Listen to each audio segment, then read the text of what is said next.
Bom dia a todos. É uma alegria imensa estar mais uma vez aqui em Recife com vocês, revendo os corações amigos, conhecendo outros. E eu estou assim, mais ou menos como um peixe fora d'água, porque eu nunca fiz isso que me mandaram fazer hoje, tá? Mas eu conto com vocês. Eu sempre vou ali para falar. De repente, me colocaram na função de mestre de cerimônias, e eu estou assim, vamos dizer, debutando nessa tarefa, né? Gente, ele é um espírita feliz, sabe? Desde que eu o conheço, eu olho para ele, ele irradia alegria, ele irradia esperança, ele irradia alegria. Ele é médico homeopata, psicoterapeuta, formada em psicologia transpessoal, com especialização em terapia regressiva e vivências passadas. Espírita de berço, graças a Deus. Ele é expositor espírita internacional, tendo ministrado palestras e seminários no Brasil e no exterior, participando inclusive do 4º Congresso Espírita Mundial em Paris. Natural de Belém, atuante na Associação Médico Espírita do Pará. Ele é aquele amigo de todos nós, Dr. Alberto Almeida, para quem nós passamos a palavra.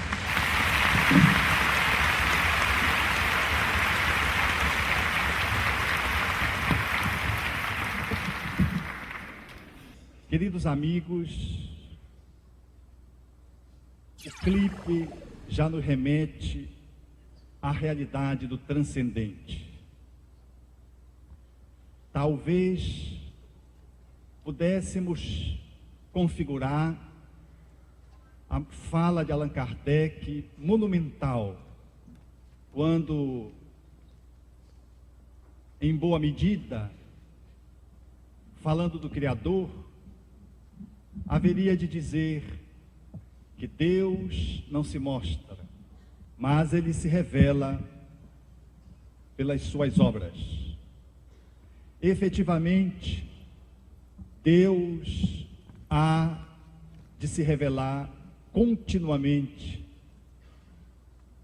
pelas obras das quais estamos inclusos, à proporção que pudermos resgatar a nossa conexão cósmica, a nossa filiação inesquecível, mas momentaneamente experimentando uma certa interrupção, um lapso, um eclipse nesse processo relacional que nos remete efetivamente ao sagrado, que é Deus, é a inteligência suprema, a causa primária, primeira de todas as coisas. Somos emergentes dessa inteligência absoluta.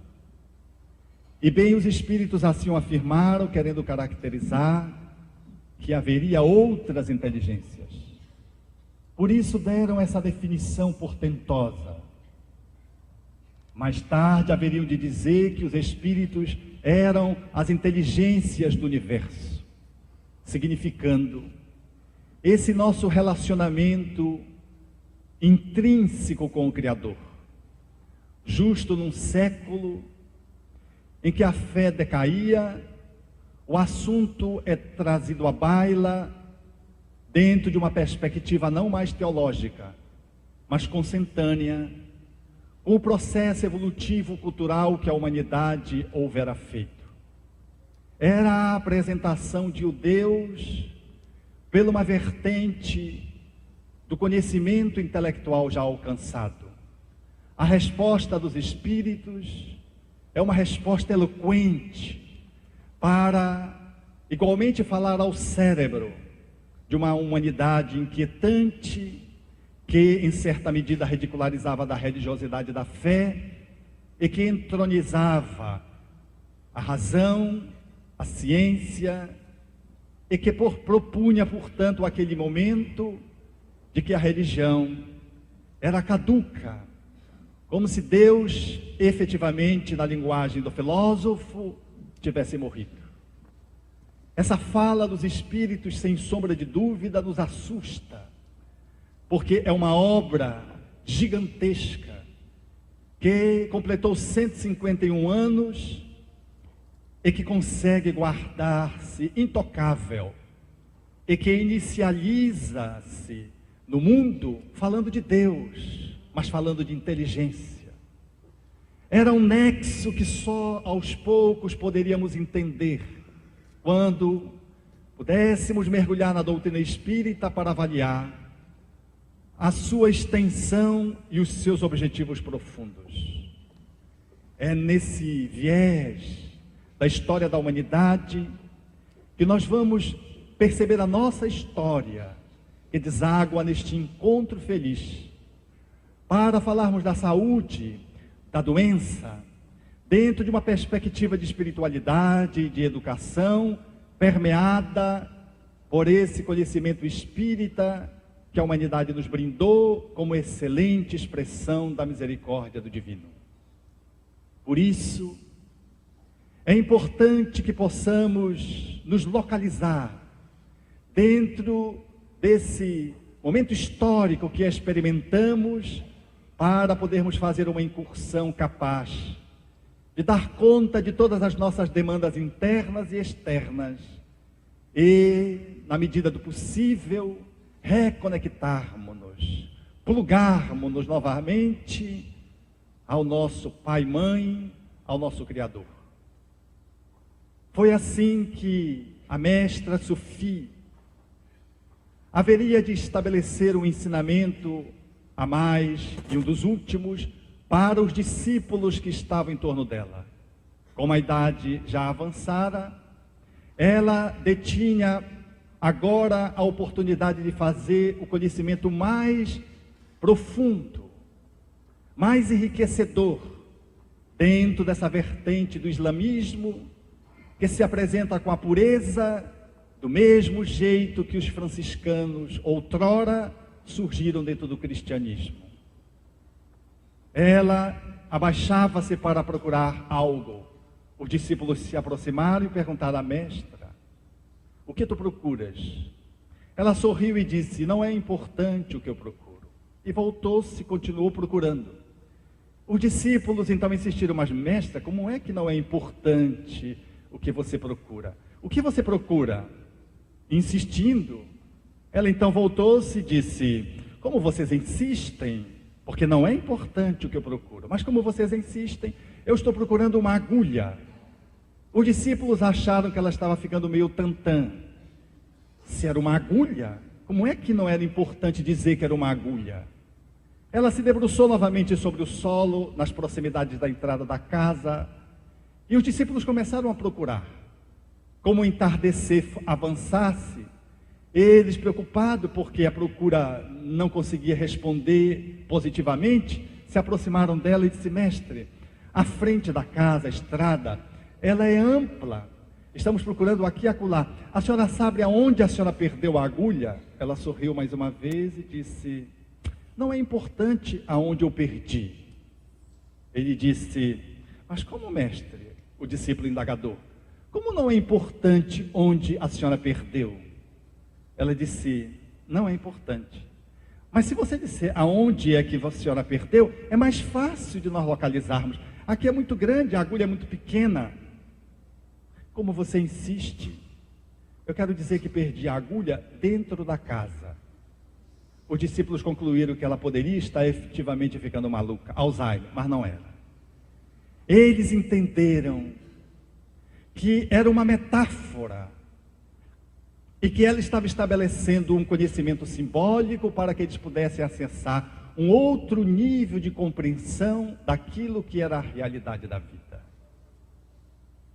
Mais tarde, haveriam de compreender, à luz das reflexões que o tempo ensejaria, de que a humanidade, ela circula em diferentes espaços de movimentação. Aqui, acolá, temos possibilidade de nos situarmos em determinado nível evolutivo e de consciência. A agulha representa bem as coisas materiais pelas quais, às vezes, passamos 100 anos correndo atrás delas. O estado periférico da casa, o pátio, a estrada, representa exatamente os papéis sociais que temos que desenvolver em a sociedade.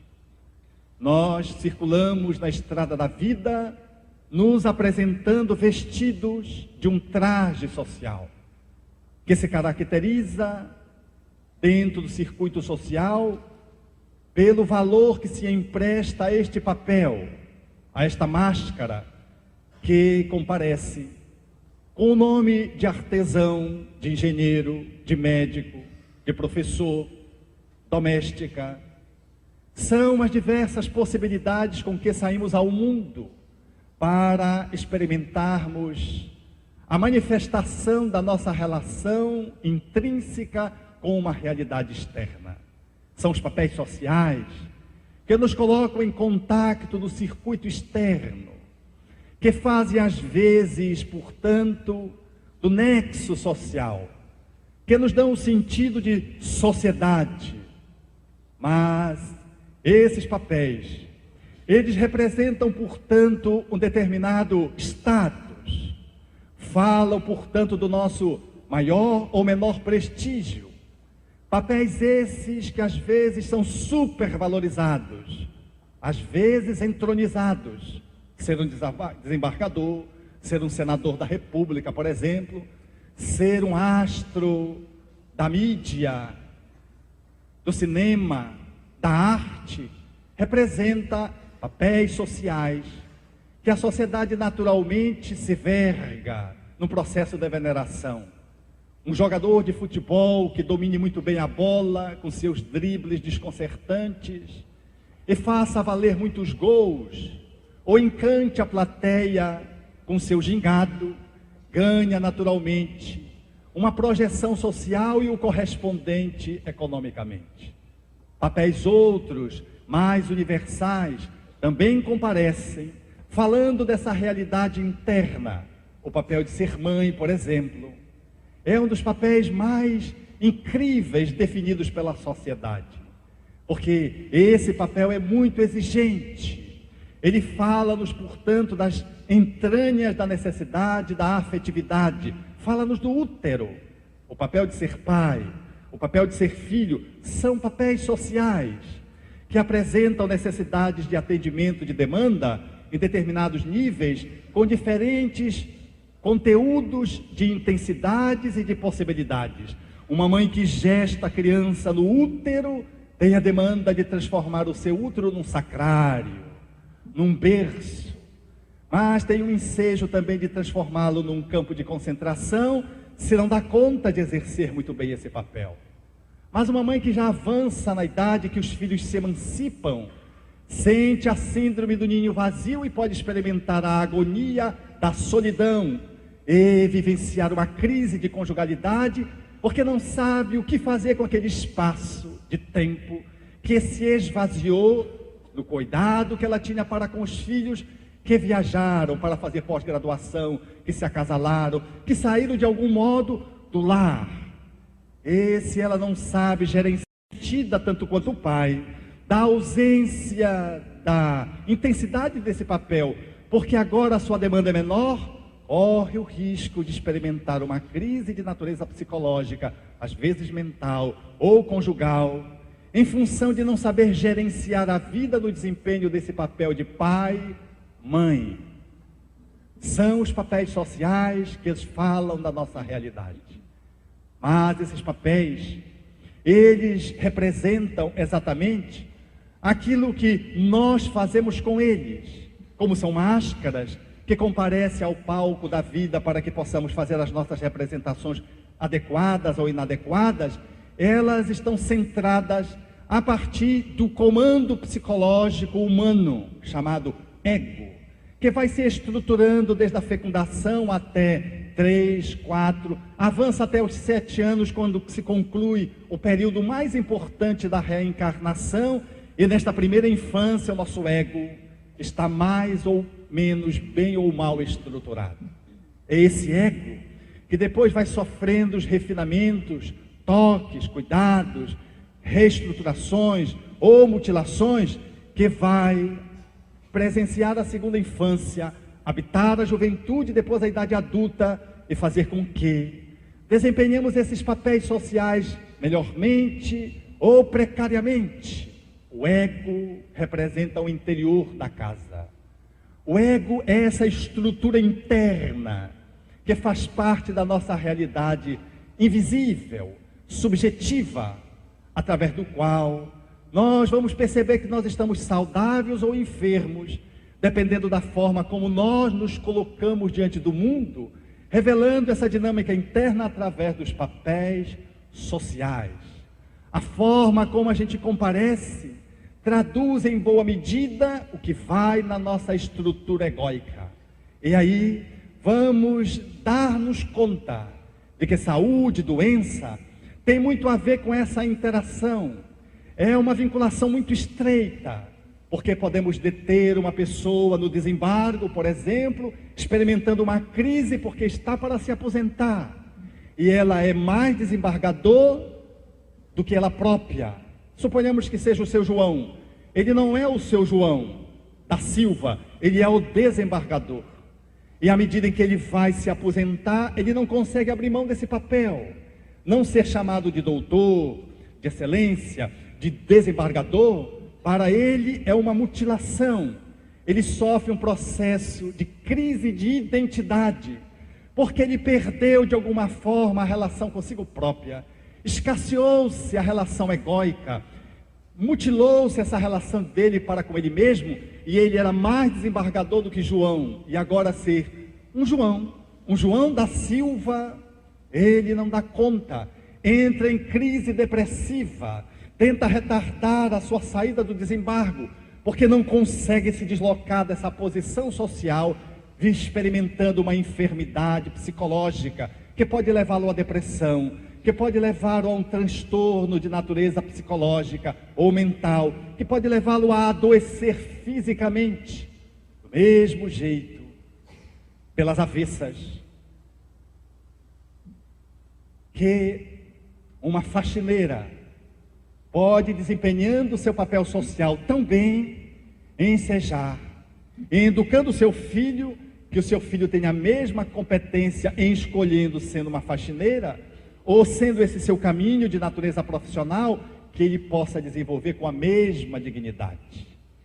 Ela se orgulha do papel que ela desenvolve, porque ela está identificada com o seu serviço, honra a sua atividade, que não tem o prestígio social adequado, apresenta até uma certa desqualificação no concerto social, mas ela assume essa posição tão adequadamente em nível de ego, que vi no nosso ambiente de trabalho profissional a nossa faxineira dizer, no momento em que tínhamos que fazer uma reformulação da empresa, uma empresa pequena que trabalha com grupos de crescimento, grupos de perdão, grupos de saúde, grupos para emagrecimento, grupos.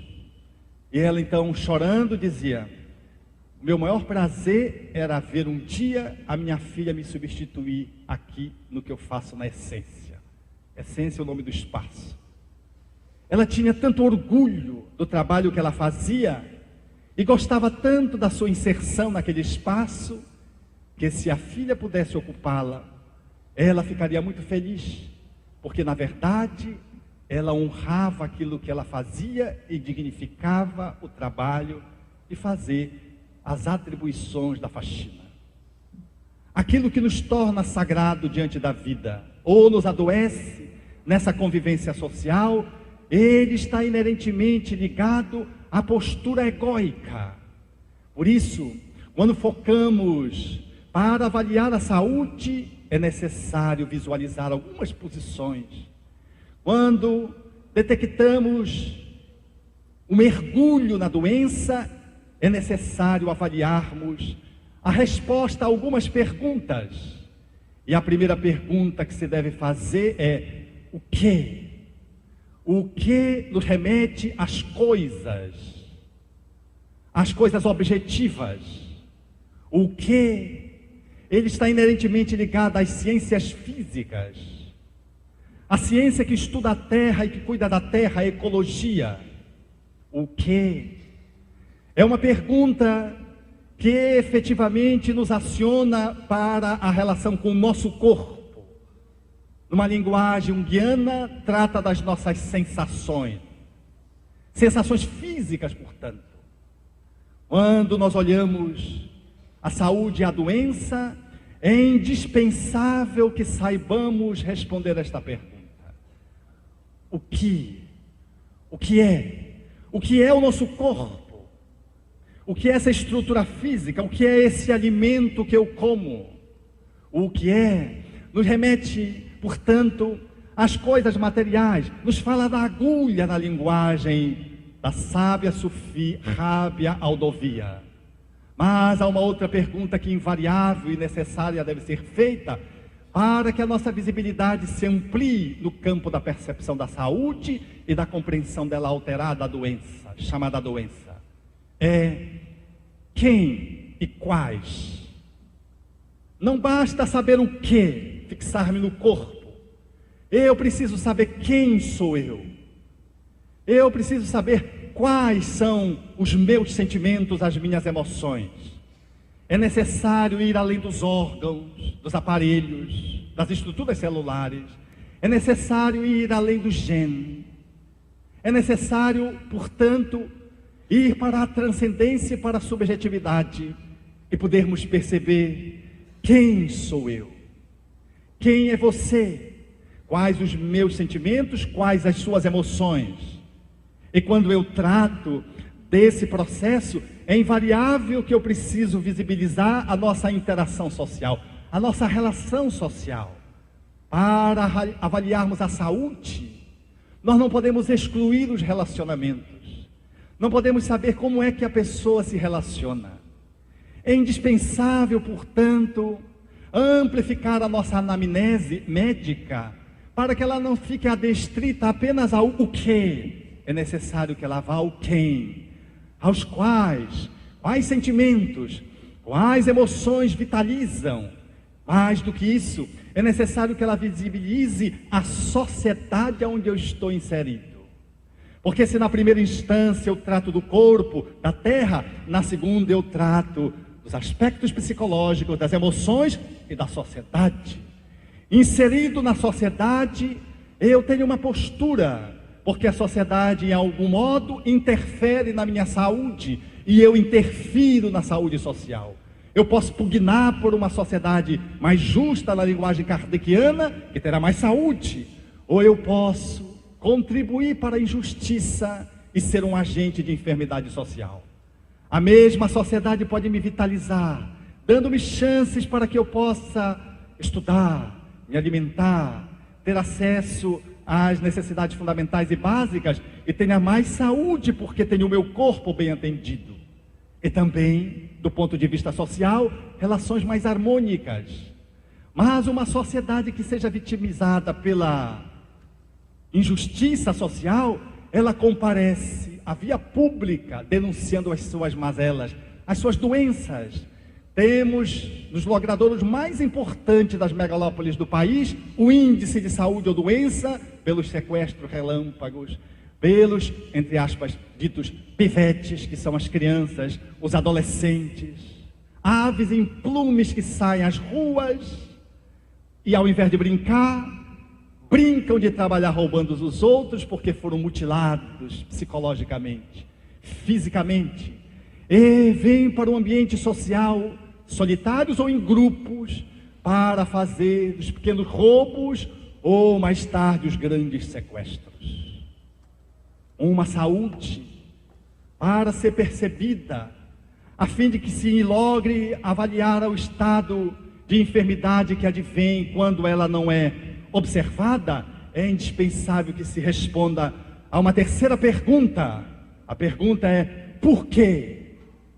Se a primeira fala das coisas, se a segunda fala dos sentimentos, das relações sociais, do psicológico, da sociedade, A terceira, o porquê, fala dos aspectos filosóficos.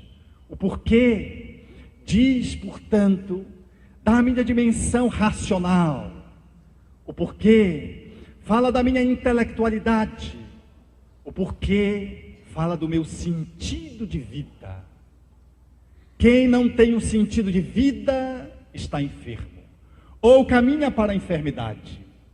Porque se um paquiderme, por exemplo, experimentando a proximidade de um tsunami, eles conseguem sair da região mais plana para a região mais alta, a exemplo do que aconteceu no nosso mundo, no último tsunami que aconteceu ali na Índia, nós vamos perceber ali as expressões dos elefantes, num movimento agitado, acolhido pelos seus cuidadores, os nativos, que seguiram o movimento que eles fizeram, e todos, sem exceção, saíram para o altiplano antes que as ondas pudessem chegar.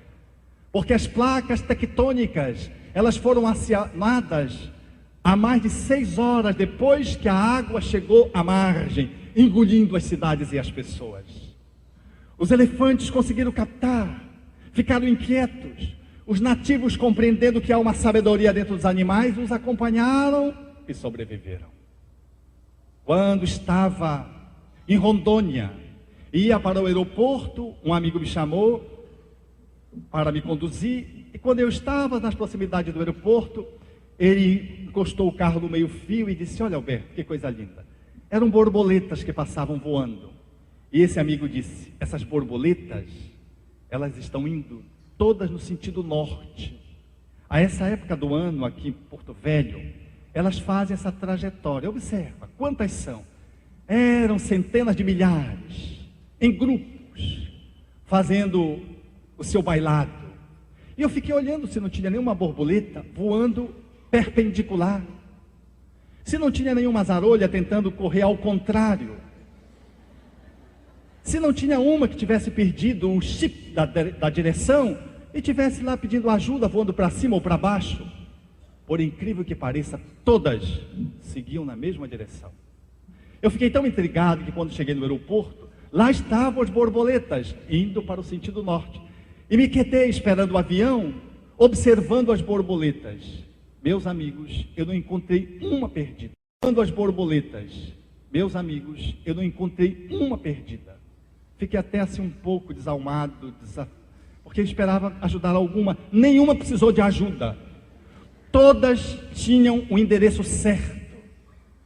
Se as borboletas sabem a direção que elas devem seguir, se os paquidermes sabem a direção para a qual eles devem se projetar como instinto de sobrevivência, se eles têm um sentido para a sua vida de inseto, para a sua vida de animal, o ser humano, ele tem um tropismo, ele tem uma direção, porque se ele não tiver uma direção, ele está eclipsado da sua relação com a vida e ele sofre de uma crise existencial. Filosoficamente, ele precisa responder, portanto, a essa demanda que é de fora e é de dentro, é dialética. Se esse ser humano não conseguir identificar a sua direção, ele corre o risco de fazer uma movimentação desengonçada. E porque ele fez o seu movimento evolutivo, alcançou o status de espírito, enquanto princípio anímico, princípio espiritual, alcançou a categoria de espírito, portanto detentor de livre-arbítrio e da consequente responsabilidade pelas suas ações, opções, ele é capaz de fazer um movimento na perpendicular, ele é capaz de ir no sentido oposto, ele é capaz de paralisar, ele é capaz de olhar para o útero como um mero órgão e não como um berço de luminoso. Ele é capaz de olhar para um pai que caminha na desmemoriação e dizer: puxa, ele já viveu tanto, eu vou me apropriar agora de um recurso para impulsioná-lo de volta ao caos da onde ele veio, ao barro, porque perder tempo com ele, por quê? Se ele já viveu a vida e eu não vivi. e faz essa análise precária, não entende o porquê daquele processo de amnésia que vai preparando aquele espírito para a desencarnação, ou que suscita um processo de recuperação de um delituoso espírito que cometeu delitos naquela faixa existencial, e portanto vai lesando o seu centro frontal, lesando as suas estruturas cerebrais, num processo de atrofia galopante, e perdendo algumas das suas faculdades mais essenciais, porque não conhece o sentido da doença apontando para a saúde, ele precipita na eutanásia para ficar com a fortuna, com o patrimônio, ou para ficar sem problema, sem trabalho. Como dizia um paciente, que se iniciou no espiritismo, e graças a isso, ele não teve um desfecho que deveria ser trágico, dizendo-me, no trabalho terapêutico, a desgraça dessa vida, doutor Alberto, é que nem matar eu me posso, porque eu vou continuar vivendo, porque eu queria matar-me em espírito. Vocês vejam que sentimento autodestrutivo, absolutamente inconformado com a vida. Não há uma pessoa que ele consiga reconhecer como sendo uma pessoa saudável. Para ele, todos são doentes porque são corruptos. Até os grandes homens da humanidade, em qual está Jesus, ele diz que foi um iludido, porque não conseguiu fazer mudança nenhuma, porque a humanidade continua a mesma. Ele é tão pessimista, que para ele, do ponto de vista filosófico, por não entender as causas da vida, ele consegue experimentar um quadro psiquiátrico que precisou dos medicamentos e que depois teve alta do psiquiatra, porque ele saiu do quadro depressivo, já que ele não conseguia enfrentar a convivência social dentro da universidade, muito embora tivesse uma inteligência brilhante, e agora ele fica fazendo tratamento psicoterapêutico, tratando-se, portanto, no outro nível, porque continua doente. Ele não conseguiu encontrar um sentido para a vida. A briga dele não é dentro do complexo de Édipo, de Eletra, com pai, com mãe. A briga dele é com Deus. Não é uma briga pequena. É porque a gente conta na terapia habitualmente as confusões que envolvem pai, mãe, o núcleo familiar. A maioria está centrada nisso aí. Você transcende para outras vidas relacionando pai e mãe. Mas encontrar alguém que brigue com o grande pai, com a grande mãe, Deus, o supremo criador, a causa primeira, precisa ter muita estrutura de conflito interno. Olhando para ele num dado tempo, eu disse, parece que a terra é-lhe uma prisão, não é mesmo? Ele ficou meditativo, porque já estudou o espiritismo, frequentou a infância, a juventude. Ele disse, Eu disse, a impressão que eu tenho é que você é um exilado na terra. Ele começou a lagrimar. Mas para mim, mesmo esse exilamento não dá sentido para outros mundos.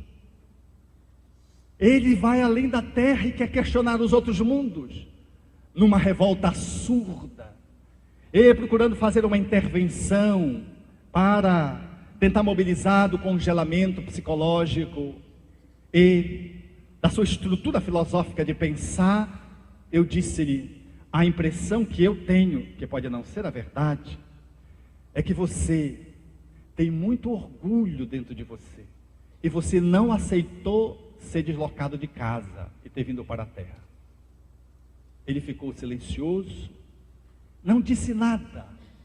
Talvez essa tenha sido a intervenção proposta, intencionalmente feita, mais mobilizadora, porque o que estrutura o espírito nesse tipo de patologia psiquiátrica, psicológica, e que transcende para um conflito existencial, é o orgulho.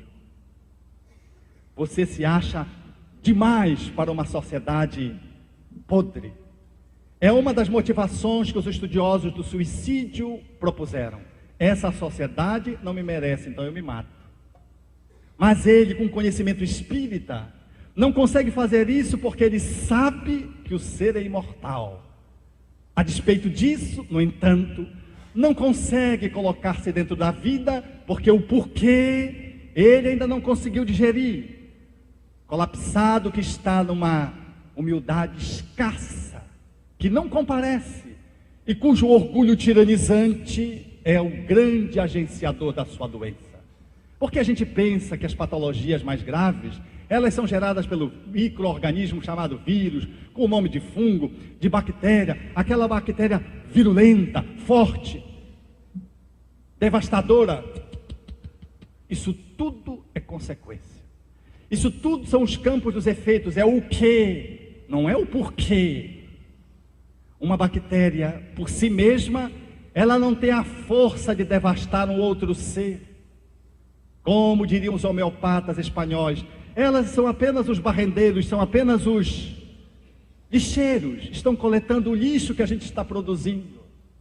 Numa linguagem espiritista, é o deságue das nossas distonias. Numa linguagem de André Luiz, são os nódulos de forças desequilibradas que desaguam no corpo, através de uma ruptura perispírito-corpo, e eles surgem com o nome de enfermidades, doenças. É o último elo de uma cadeia que começa nos fulcros do ser que não deu conta de se alinhar na humildade e na amorosidade. Fazem 2 meses eu atendi uma jovem que veio do outro estado, uma jovem mãe de 28 anos, apresentando transtorno obsessivo compulsivo, TOC, e um toque leve, um transtorno leve. E ela veio então procurando ajuda, porque fizeram uma transferência para o nosso estado, para uma outra cidade longe de Belém. E trouxe a sua história. E na sua história estava uma filha, que quando ela teve a filha, e sendo professora, ela queria tão bem cuidar da filha, que ela deixou o seu trabalho profissional, interrompeu, deixando o ônus financeiro apenas na posição do pai, para cuidar da filha. A filha era uma garota de porcelana, que lhe ensejava a fazer contactos sociais fecundos, porque ela era tímida. Ela só fez relação com os amigos na cidade onde ela morava, quando a filha pôde crescer e fazer contato social com as outras crianças, porque era uma criança fascinante que atraía qualquer adulto. E os adultos então se aproximavam pela sua pequena filha, e a partir daí fez o contato com ela. E ela dizia, doutor Alberto, ela era tudo de bom. Era uma criança fascinante. E quando ela completou 2 anos e meio, ela fez uma febre. Eu levei ao hospital, o médico examinou, não encontrou nada, medicou, eu voltei para casa. No dia seguinte a febre não passou, eu telefonei, ele disse que eu permanecesse com a medicação. No dia seguinte ela ficou mais molinha, mas ainda fazendo as coisas, brincando. E eu, por cuidado, levei ao médico, era o 3º dia. Ele resolveu internar para fazer uma avaliação, para examiná-la melhor, para avaliar de onde estava surgindo a febre. Doutor Alberto, 4 horas e meia a minha filha estava morta. O pediatra passou 1 semana sem ir ao hospital, ficou deprimido. E ela me dizia, o senhor sabe que é perder uma filha, e uma filha única? Eu olhei para aquela jovem e fiquei dentro do meu coração percebendo a misericórdia divina. Como a misericórdia divina poderia dar conta de atender uma mãe que perder o filho, a pior dor que tem para um ser humano, genericamente falando, nas estatísticas psicológicas, é a perda de um filho. Perder uma mãe, um filho, e um filho na idade que estava, e um filho especial como era a sua filha, pela beleza, pelo encanto, que fascinava os outros, porque filho sempre fascina a mãe. Mais do que isso, perder um filho tendo transtorno obsessivo compulsivo, eu fiquei avaliando e não ousei perguntar se ela sentia culpa. Por incrível que pareça, meus amigos, essa mãe não sentia culpa. Porque toda mãe, quando perde um filho, sempre acha que poderia ter feito diferente, poderia ter usado um remédio diferente, poderia ter um lugar diferente, poderia ter acordado naquela hora, poderia ter feito um preventivo, sempre ela arruma um jeito de se sentir culpada, especialmente as mães, que são mais visceralmente, umbilicalmente vinculadas aos filhos. Aquela mulher não apresentava nenhuma culpa. E eu fui então avaliar o que é que aconteceu, como é que ela deu conta porque qualquer perda desse tipo já é gigantesca para alguém que tem um psiquismo no transtorno obsessivo compulsivo, seria uma tragédia completa. E ela me disse: eu encontrei o Espiritismo, doutor. Só o Espiritismo me fez eu não enlouquecer.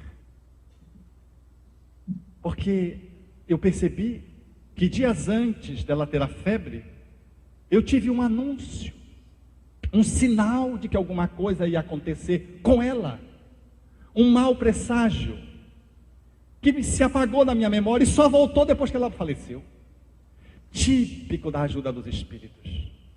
E ela dizendo: depois que eu fui para a casa espírita, eu pude compreender o porquê da minha filha ter sido. O porquê é uma pergunta fundamental, porque ela impacta as nossas emoções e afeta o nosso corpo, na última instância, na manifestação da doença. Mas o porquê não é suficiente para nos ensejar uma possibilidade de ter saúde integral e de poder transformar a doença numa possibilidade outra que nos viabilize um salto de qualidade para uma saúde maior. Se não respondermos a quarta pergunta: para que ou para quem?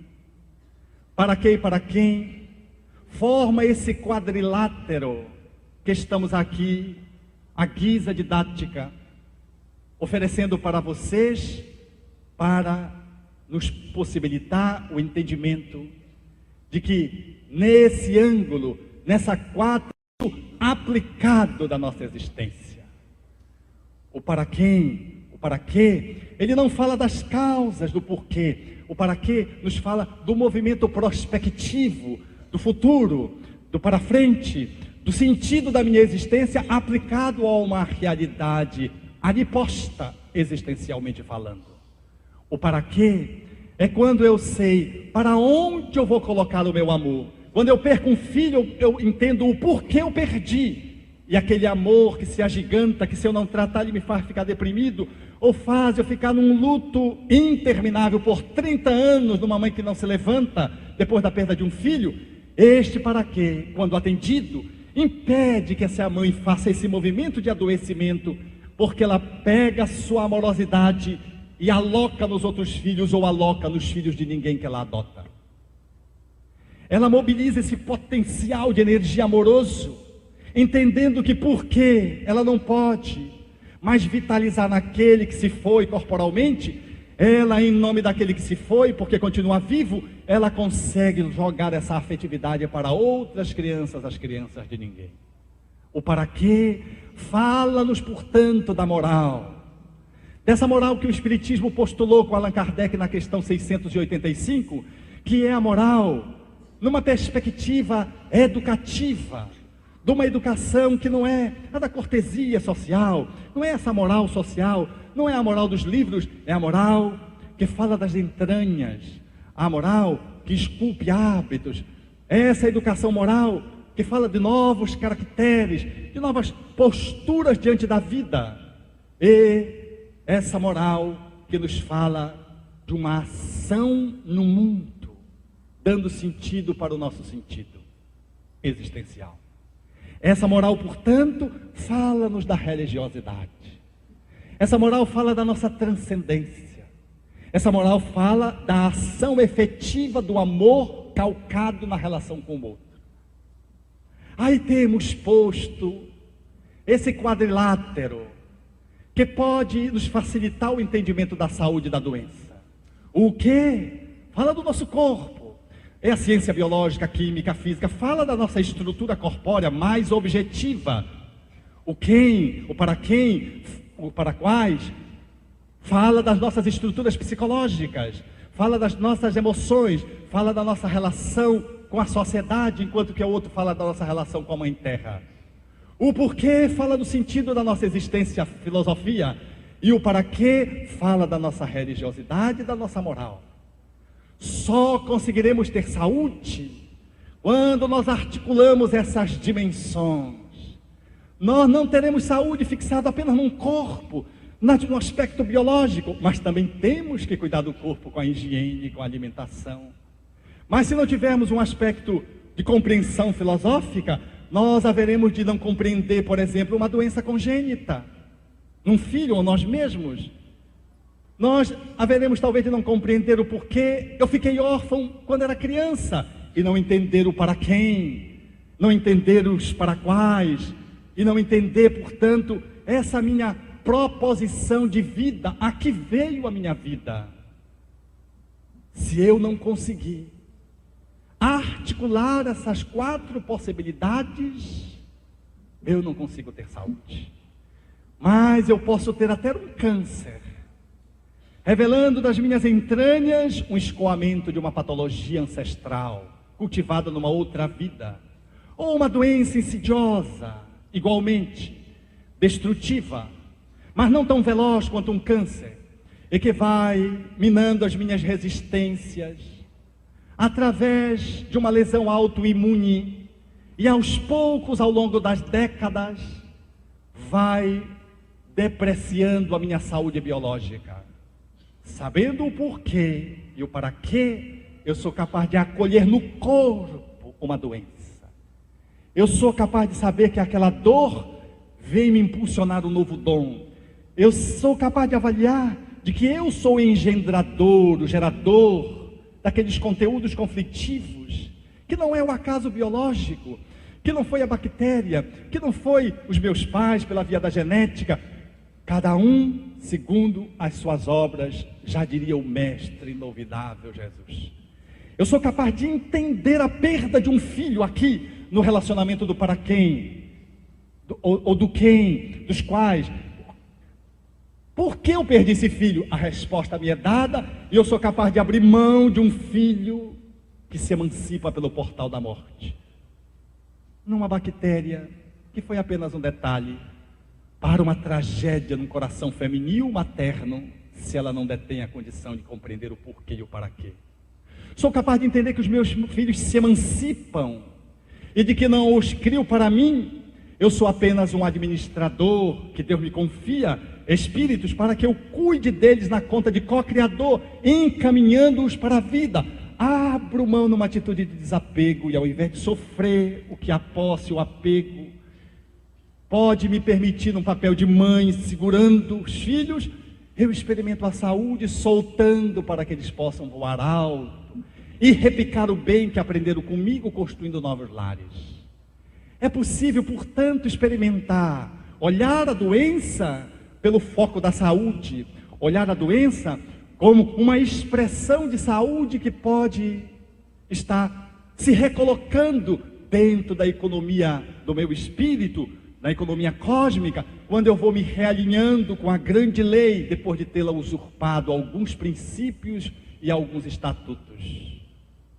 Só podemos fazer isso, no entanto, meus amigos, se mergulharmos no centro desse quadrado e pudermos nos responder: quem somos nós? É o ego que vai circular nessas 4 possibilidades. E o Espiritismo, ele nos favorece essa administração, esse gerenciamento, quando ele nos traz uma doutrina que Allan Kardec pôde estruturá-la de forma magistral, quando trata em A Gênese, o caráter da revelação espírita, mostrando a epistemologia espírita, ou seja, como o conhecimento espírita chegou à humanidade, falando de que ele estudou o fato. O fato é o quê? O fato objetivo. Allan Kardec não descobriu os espíritos como se fosse uma quimera, uma abstração. Ele dizia: os espíritos podem ser tocados, é uma realidade tátil. Ele dizia que o espiritismo, ele tinha a força insofismável dos fatos. Por isso, os argumentos, eles se quedariam pela força com que os fatos sustentariam o espiritismo.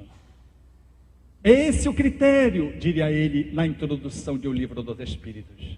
Então são os fatos, o que Allan Kardec estuda, estrutura, mas ele não se detém apenas para estudar os fatos, de que os espíritos existem. Ele consegue destacar as leis, ele vai no quem, ele vai nas estruturas psicológicas, vendo que o mundo espiritual detém as características exatamente que detém os homens.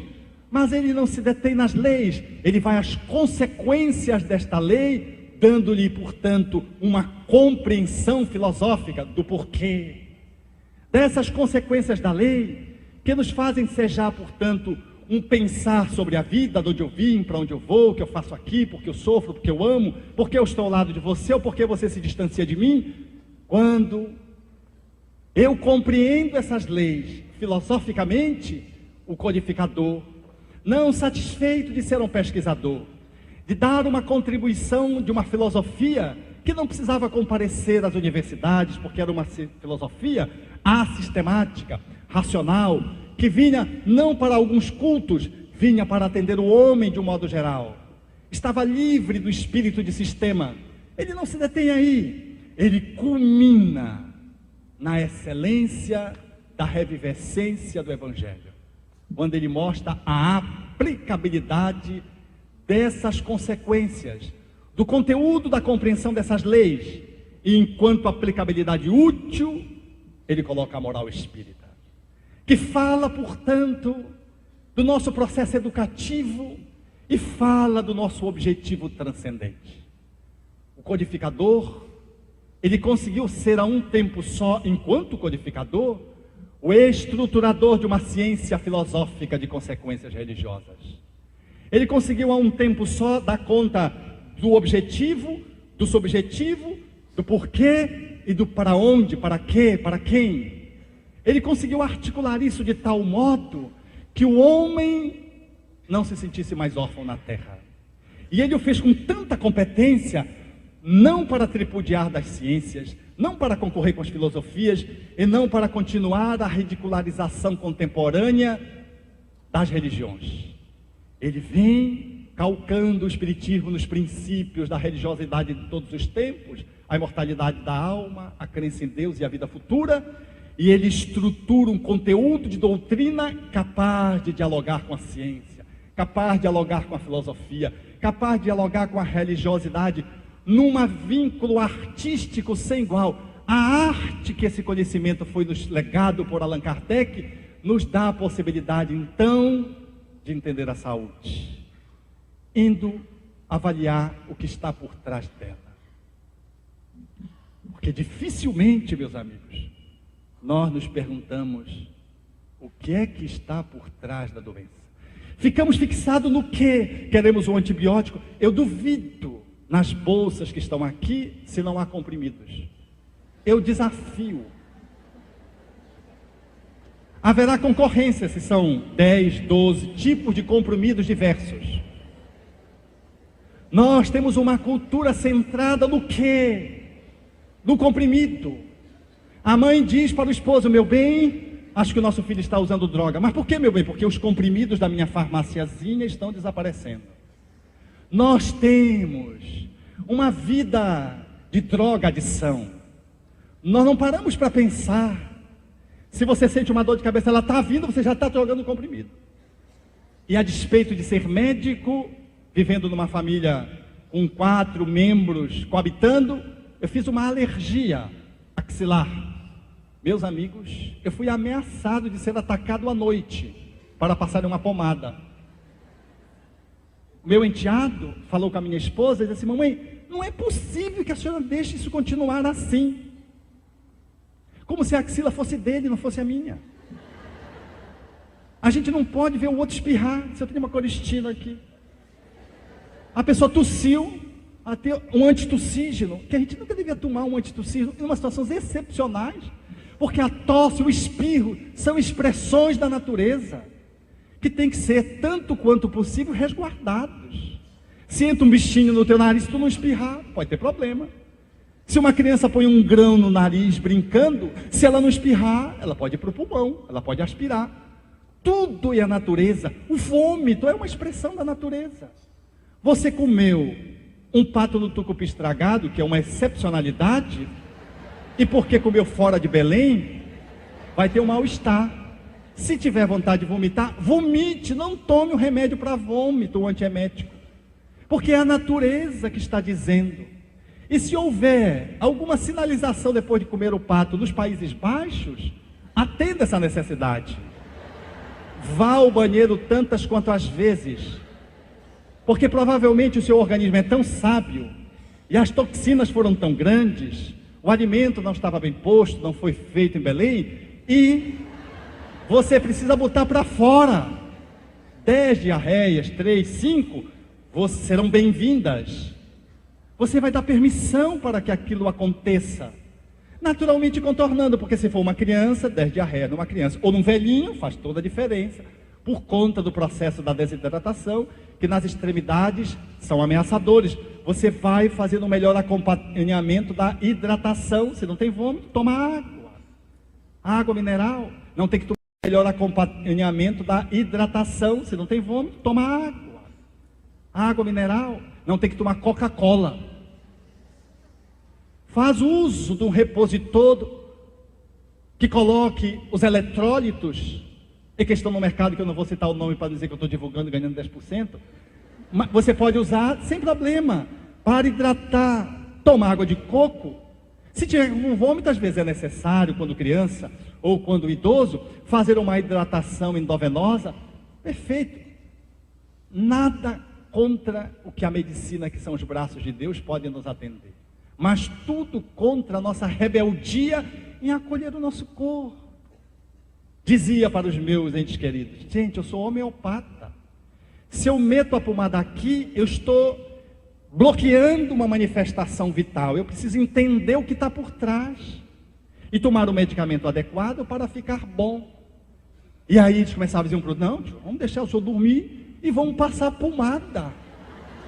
Eu digo: coloque um óculos escuro, que vocês enxergam menos a minha lesão e não se sentem incomodados, porque vocês é que estão incomodados. Eu que sou doente, vocês estão sofrendo. Por incrível que pareça, a gente sofre mais com a doença dos outros do que com a nossa. A gente é meio neurótico mesmo. Não é meio não, a gente é inteiramente neurótico. Temos uma dificuldade imensa de acolher a nossa movimentação corpórea. Nós somos cheios de contradições, meus amigos. Ainda recentemente eu vi uma situação dessa ordem, aonde a medicina comparecia numa das suas excelências, que é a cirurgia, para atender casos bastante curiosos, cuja intervenção, a cura com as mãos, o que significa a palavra cirurgia, só ela é capaz de devolver a saúde. Era de um americano que foi preso na Arábia Saudita e condenado a ter cortado a mão. E o brasileiro Flávio Brando, paulistano, foi convidado a fazer a defesa, porque os advogados da empresa que o americano pertencia eram judeus, e a questão de visto seria uma questão complicada. Então ele foi falar com o sheik e começou a argumentar: tem que cortar a mão, tem que não cortar a mão, tem que cortar a mão, tem que não cortar a mão. O Corão diz que tem que cortar a mão. Então ele negociou: pode dar anestesia? O sheik disse: não tem no Corão, então pode. Ele argumentou com o sheik disse: então pode. Aí ficou a dúvida: aonde corta a mão? Porque é em praça pública, para dar o exemplo. Mas ele era americano, podia criar um outro problema diplomático. Então, o advogado sagaz disse: pode ser no bloco cirúrgico? O sheik ficou intrigado. Se pode, se não, já que podia sair da via pública porque era um americano, não era mesmo um árabe, pode ser no bloco cirúrgico. E o advogado foi para a pergunta finalizante: pode colocar a mão no lugar depois?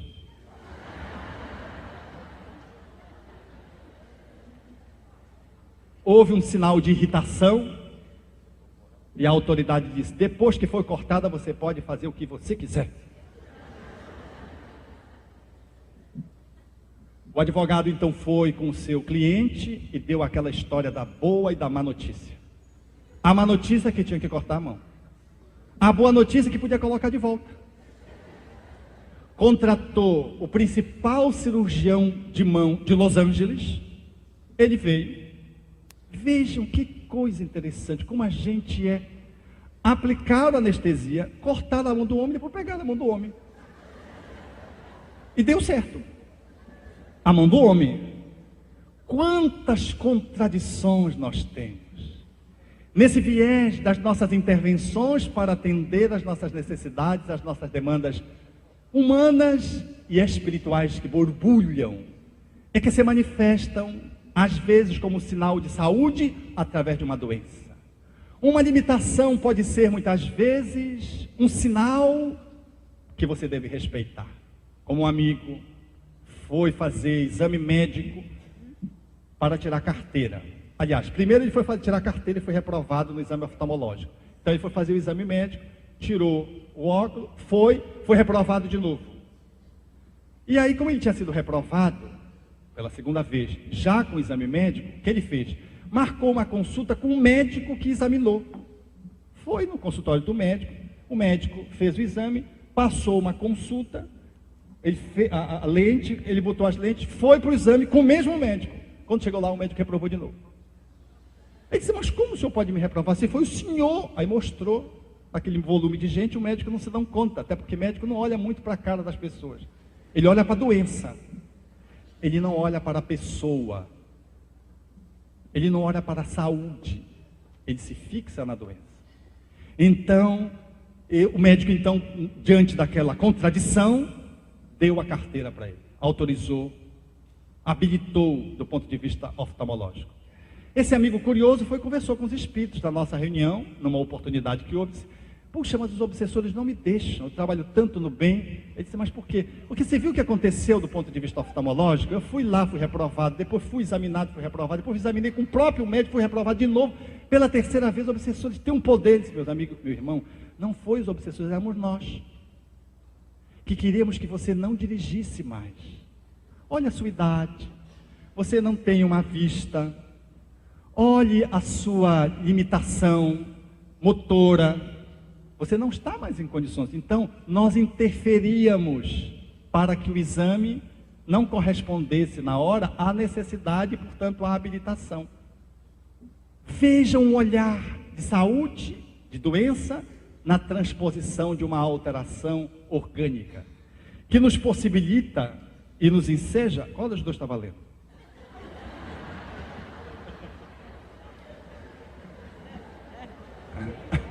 É a contradição que eu estou falando, né?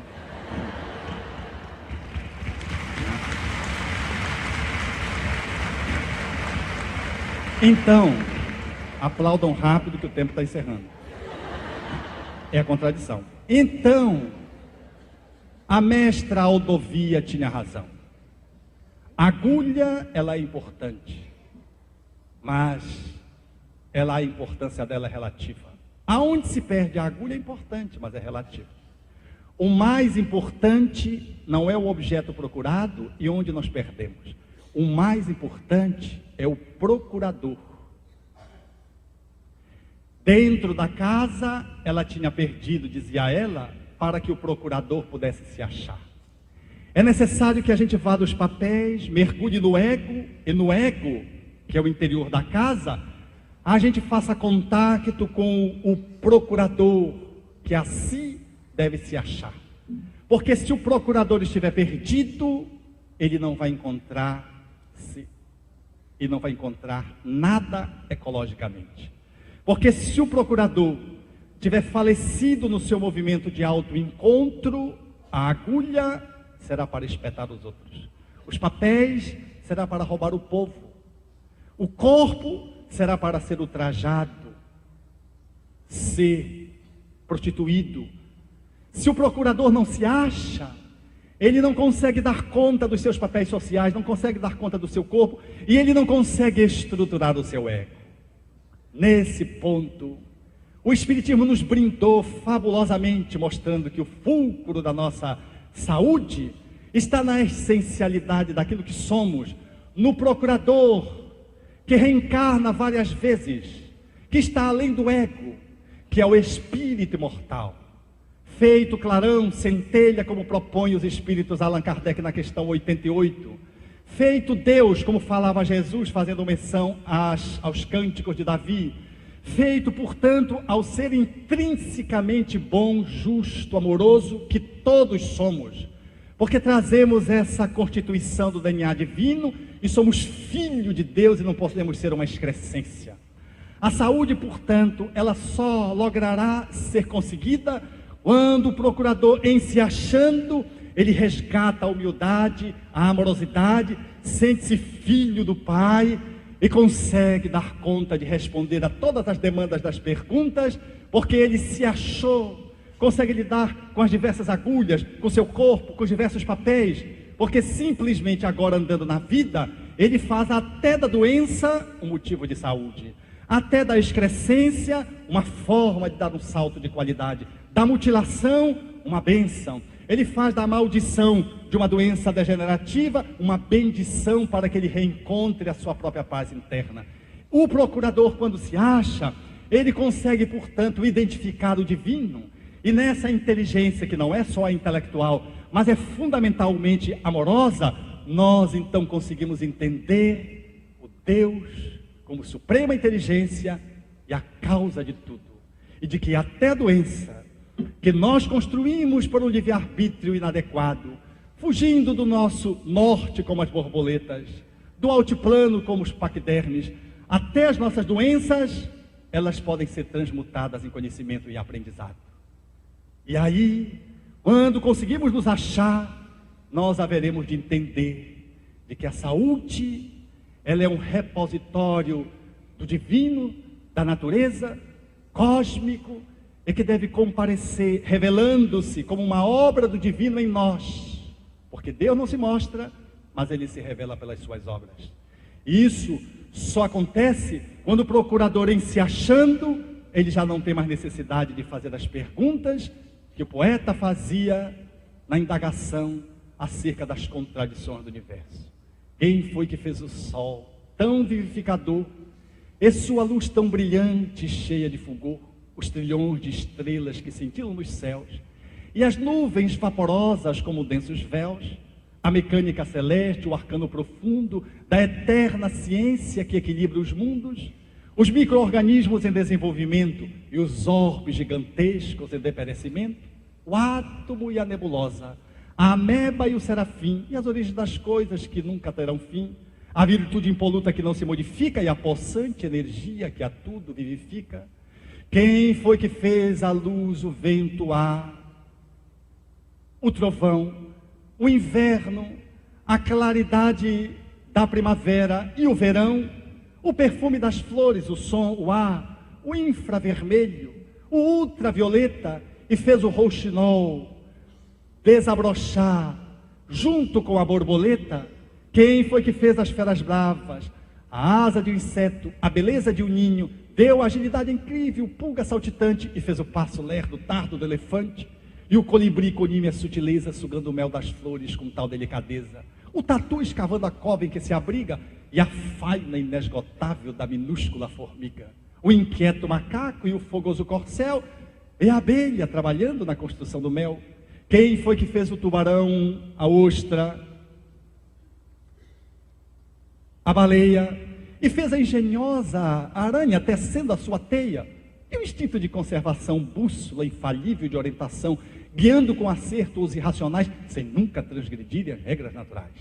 As maravilhas do reino mineral, o leito onde repousa o reino vegetal, os prodígios da animalidade, e um elo mais acima, a nossa humanidade, e tantos outros reinos que nós desconhecemos. Sistemas de mundo que nós nem nos apercebemos. Os gênios tutelares, arcangelicais, imersos no segredo dos planos siderais. Que maravilha é esta que eu não posso descrever com todo o dramatismo que eu pudesse ter? Artista ímpar e ilimitado. Me ponho de joelhos e contemplo abismado. Quem criou tudo isso com tanta perfeição? Quem dá sem perder nada? Paga sem dever e a tudo movimenta sem nunca se mover? Formando e transformando, guiando e dirigindo, governando e agindo. Quem tem tanto poder? Pergunto a outras vozes: quem me podeis dizer? Eu vos peço, queridos irmãos meus, e as vozes me respondem: foi Deus, foi Deus, foi Deus. Obrigado.